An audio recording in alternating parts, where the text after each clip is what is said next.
नमस्कार, मैं श्वेता और आप देख रहे हैं न्यूज फर्निश। बिहार सरकार लगातार बिहार के विकास के लिए नई नई योजनाएं निकाल रही है, फिर वो योजना स्वास्थ्य को लेकर हो या फिर रोजगार को लेकर हो। वहीं अगर हम बिहार पुलिस की बात करें तो बिहार पुलिस में 10,000 से भी ज्यादा वैकेंसी निकलने वाली है, जिसको लेकर ये अपडेट जारी किया गया था। सीएम नीतीश कुमार ने ये साफ दिशा निर्देश किया है कि जल्द से जल्द जो पुलिस की बहाली होने वाली है वो करवाई जाए। तो वहीं हम आपको बताते चले कि बिहार में जो आईएएस अधिकारी है उनमें भी बढ़ोतरी की जा रही है। जी हाँ, 5% की बढ़ोतरी होने वाली है। जो आईएएस अधिकारी जो बिहार में अब होने वाले हैं वो 5% और ज्यादा बढ़ने वाले हैं। राज्य में इस साल आईपीएस अधिकारियों की संख्या में बढ़ोतरी होने जा रही है। वर्तमान में बिहार कैडर में आईपीएस अधिकारियों की स्वीकृत पदों की संख्या 231 है और 12 और 13 पद बढ़ने की संभावना है। बढ़ोतरी के बाद इसकी संख्या 283 से 244 तक पहुंच सकती है। कैडर रिव्यू की कवायद शुरू हो गई है। इससे संबंधित अंतिम प्रस्ताव केंद्रीय गृह मंत्रालय और कार्मिक विभाग को जल्द ही भेजा जाएगा। केंद्र के स्तर पर इस प्रस्ताव पर अंतिम रूप पर मोहर लगने के बाद संबंधित अधिसूचना जारी की जाएगी। कैडर रिव्यू करने के बाद सभी पहलुओं पर मंथन करने के लिए राज्य के बीएसएफ के डीजी ए.के. अम्बेडकर की अध्यक्षता में एक 3 सदस्यीय कमेटी बनाई गई थी। कमेटी की रिपोर्ट तैयार करके गृह विभाग को सौंप दी गई है।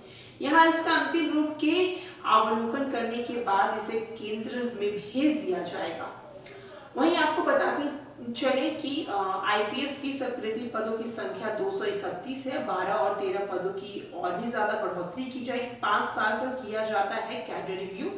साथ ही साथ आईपीएस कैडर का रिव्यू अंतिम रूप से होने के बाद स्पष्ट हो जाता है जाएगा कि किस रैंक में कितने पदों की बढ़ोतरी होगी। केंद्रीय कार्मिक विभाग की पदों की संख्या बढ़ाने पर अंतिम मुहर लगाएगी। साथ ही साथ मिली जानकारी के अनुसार एसपी रैंक में सबसे ज्यादा पद बढ़ सकते हैं। इसके अलावा आईजी और एडीजी रैंक की पदों की बढ़ने की संभावना बताई जा रही है। वर्तमान में एडीजी रैंक पे 28 पद हैं, वहीं आईजी रैंक के 17 पद हैं, एसपी रैंक के 87 पद मौजूद हैं। राज्य सरकार मध्य निदेश इकाई के लिए भी डीजी रैंक का नया पद सृजित कराया जाएगा, लेकिन केंद्र इसके लिए पूरी तरह से तैयार नहीं हो रही है। राज्य में प्रत्येक 5 वर्ष के अंतराल पर आईपीएस का कैडर रिव्यू करने पर पदों की संख्या बढ़ाने का प्रावधान है। इससे पहले 2017 में रिव्यू हुआ था, जिसमें करीब 12 पदों की बढ़ोतरी हुई थी। नियम अनुसार रिव्यू की है कि एक प्रक्रिया 2022 में होनी चाहिए थी। इसके लिए 2 से 3 बार प्रस्ताव तैयार करके केंद्र सरकार को भेजा भी गया था, लेकिन सीटों की संख्या पर सहमति नहीं बनने पर केंद्र ने हर बार फाइल लौटा दी। राज्य सरकार ने साइबर सेल, मध्य निदेश जैसी कुछ नई इकाइयों में विकसित करने की योजना को ध्यान में रखते हुए 12 से 15% आईपीएस की सीटों को बढ़ाने का प्रस्ताव दिया है, लेकिन केंद्र सरकार तैयार नहीं हुई है।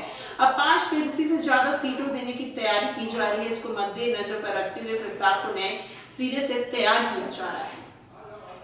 आपको बताते चले कि हर 5 साल पे ये कैडर का रिव्यू जो है वो होता है। इसको लेकर जो आईएएस की जो सीटें हैं उसे बढ़ाई जाती है। तो अब जो सीटें थी अब उसमें 12 से 16 सीटें और भी ज्यादा बढ़ाई जाएंगी। केंद्र सरकार लगातार इसका प्रस्ताव दे रही थी। 2017 में भी प्रस्ताव दिया गया था, जिसके बाद उन्होंने फैसला लिया था कि वो सीटें और भी ज्यादा बढ़ाए, लेकिन केंद्र सरकार की तरफ से ये नहीं दिया गया। लेकिन अब जो इस प्रस्ताव को आगे बढ़ाया जा रहा है